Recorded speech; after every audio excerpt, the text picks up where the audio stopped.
Mes fondations, bah, ce sont mes parents qui m'ont donné. Un père menuisier, une maman qui s'occupait des enfants, des gens. Ma mère, elle est un peu comme moi parce qu'elle a changé de métier quand elle est tombée amoureuse de mon père. Elle travaillait chez Rocha à Paris. Elle était petite main chez Rocha et elle a rencontré mon père et elle est tombée amoureuse de lui. Donc on s'est installé. Je suis né à Pierrefitte, hein, à côté du Bronx de pour ceux qui connaîtraient. Et eh bien, ils sont venus s'installer là et ma mère a arrêté son boulot. Elle travaillait rue Saint-Honoré à Paris, c'était pas rien pourtant, hein. Mais elle a arrêté pour lui, voilà. Et moi j'étais un peu comme ça. Parce qu'un jour j'ai rencontré une coiffeuse, bah voilà, j'étais coiffeur. Après, à ma seconde femme, je l'ai rencontrée, j'ai voulu changer de métier, j'ai bossé dans l'automobile, toi. Je sais que je suis prêt à faire beaucoup, beaucoup, beaucoup de choses. Demain, je me retrouve à la rue, je saurai quoi faire. Voilà, ça aussi, ça donne des forces, je crois. Les expériences et la confiance en soi, en fait, hein. D'être sans être prétentieux, mais de savoir que soi-même, on peut s'en sortir. Je crois qu'il y a beaucoup de gens qui manquent de ça. Mes parents. Tu sais, moi, je suis d'une vieille famille roumaine qui est partie quand il y a eu la révolution en Roumanie. Et j'ai une arrière-grand-mère qui s'appelait Patricia, qui était chocolatière. Ils sont venus s'installer à Paris à côté de la Tour Eiffel. Et puis après, il y a eu les ramifications de la famille. Une personne s'est remariée. Il y a eu mes grands-parents. On a eu des secrets de famille. On était dans le 14e arrondissement, le pays des artistes aussi, l'arrondissement des artistes, hein. Giacometti, enfin tous les Montparnasse, tout ça, c'était sublime pour moi. Et j'ai pas mal vécu aussi chez ma grand-mère, et chez ma grand-mère et Pierrefitte à côté de Saint-Denis. Voilà, dans la Seine-Saint-Denis. Et on était dans une petite impasse, on était protégés quand je me rappelle. Quand je repense à ça rétrospectivement, on était protégés du monde extérieur, dans une impasse, c'est-à-dire pas de passage, il y a peu de gens qui rentrent, donc on était vraiment très très tranquille avec mon frère. On jouait sur la rue, on cherchait même pas à aller plus loin à cette époque-là. Il y avait rien quoi. On avait une petite bagnole à pédales, on avait un vélo, on s'amusait à faire des bêtises, on faisait de la boue avec mon frère. Voilà, les âneries qu'on faisait. Et qu'est-ce que tu as appris de tes parents? De mes parents, la simplicité, le courage, la discrétion, et puis je te dis l'honnêteté, ça c'est important l'honnêteté, hein. Très très très important. Nous on a eu de la chance avec mon frère, parce que j'ai un frère qui est plus jeune que moi de 5 ans, on a été très très bien élevés. Et je pense que l'important, on va parler du respect aussi, parce que c'est important le respect.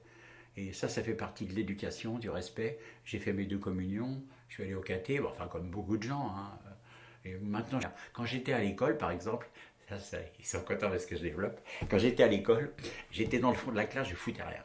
Mais ma maîtresse m'adorait parce que je lui écrivais des petites choses, je dessinais, ouais, je faisais des trucs sur la table. Elle adorait ça sur mon petit bureau. C'était encore l'époque avec les encriers au bout du bureau, avec la plume sergent-major. Et je faisais des trucs avec ça. Et ma maîtresse m'adorait. D'ailleurs aussi, il faudra qu'on revienne sur les maîtresses parce que moi, je me souviens de toutes mes maîtresses. Donc voilà, elle s'appelait Madame Bonneau et je me souviens, un jour sur mon cahier de classe, elle m'avait mis que j'étais nul en tout parce que je m'intéressais qu'à la poésie et des belles choses et des petites fleurs dans la cour d'école. Et elle avait dit ah bon parce que Jean-Pierre a été dans ma classe, tu vois, ouais, c'est ça, c'est l'humour. Mais je me suis toujours intéressé, j'ai toujours eu la tête dans les étoiles en fait, hein. Moi j'aime bien aussi voir les choses que les autres ne voient pas. Voilà, ça je pense que c'est important dans la vie. Parce qu'il y a beaucoup de gens qui ont le nez devant eux, mais qui ne regardent ni par terre ni au ciel. Tu disais que tu avais l'art dans le sang. Si tu devais donner une généalogie à cet art dans ce sang, ça viendrait de qui dans ton histoire? Je sais pas. Je sais pas, tu sais, j'avais un grand-père qui était huissier de justice, c'était pas vraiment un artiste. Ma grand-mère, elle travaillait aux impôts. J'ai déjà. Mon père était menuisier, s'il faisait des belles choses, il faisait des sculptures sur les meubles. Et ma mère a bossé chez Rocha, tu vois. Ça vient peut-être de mes parents. Et ma grand-mère, si. Alors j'ai une grand-mère, j'ai eu 2 grand-mères. Une grand-mère que j'appelais Mémé Creusy parce qu'elle bossait aux impôts, qui était très stricte, très, tu vois. Elle a jamais dit un mère de sa vie, cette femme. Elle disait scrogneux, elle disait flûte, elle te traitait, elle disait en flûte au lieu de te dire en, tu vois ce que je veux dire. Et cette grand-mère-là, j'ai pris sur elle aussi de sa distinction et puis de son respect pour les autres et d'essayer de malgré tout toujours garder la tête haute, tu vois. Dans toutes les circonstances, il faut rester quand même pas fier, mais il faut rester, faut pas faire voir, faut pas montrer. Ça n'intéresse. Pour moi, moi j'aime bien m'intéresser aux autres, mais j'aime pas que les autres s'intéressent trop à moi quand j'ai des problèmes. Je règle moi-même. J'ai pas besoin des autres. Enfin, j'ai besoin si, mais d'une autre manière, pour les bonnes choses, pas pour les mauvaises. Et j'ai mon autre grand-mère qui s'appelait Germaine Rajot, qui était cartonnière. Je vous avais pas connu ça. Je l'appelle Mémé la grosse parce elle était très costaud. Et je me foutais d'elle sans arrêt, parce que je l'aimais, ma grand-mère. Elle m'a appris beaucoup de choses. Elle m'a appris la cuisine. Elle était cartonnière. Elle avait un glacis avec de la colle dessus. Et elle travaillait pour Balenciaga. Et il y avait un monsieur qui venait en 2 chevaux toutes les semaines lui amener. Elle fabriquait les boîtes de carton pour les parfums. Des belles boîtes, tu sais. Elle avait une dizaine de papiers, de carton. Elle avait un glacis, elle faisait fondre sur le feu. Et elle collait tout ça. Ça faisait comme du miel, tu vois. Ça, j'ai gardé ça d'elle. Et elle fabriquait les boîtes, des belles boîtes. D'abord sur Facebook, j'ai souvent partagé. Et j'ai retrouvé la photo des boîtes qu'elle faisait, ma grand-mère. C'était super. C'était le 5 de Balenciaga, je crois. Parce qu'à cette époque-là, Balenciaga avait des chiffres aussi comme Chanel. Et ben, tu vois, tout ça. Le parfum, je pense que ça a dû beaucoup, beaucoup guider mon truc artistique parce que j'ai un gros nez, moi, j'ai un nez de chien, je sens les choses de très, très loin. Les mauvaises odeurs comme les bonnes d'ailleurs. C'est une grosse punition souvent. Et les parfums, je suis très sensible aux parfums. D'ailleurs, moi, vous ne devinerez jamais à quel parfum je me parfume. Je me parfume avec du Chalimard. C'est un parfum de nana, mais j'adore. Voilà. Quand je vous dis que je suis 95% de meuf, mais ouais, c'est un peu ça, quoi. Le Chalimard, j'adore le Chalimard. Et ben, le parfum, ça a été beaucoup, beaucoup dans ma jeunesse aussi, parce que cette grand-mère-là m'a appris beaucoup de choses. C'est elle qui m'a appris les tables de multiplication.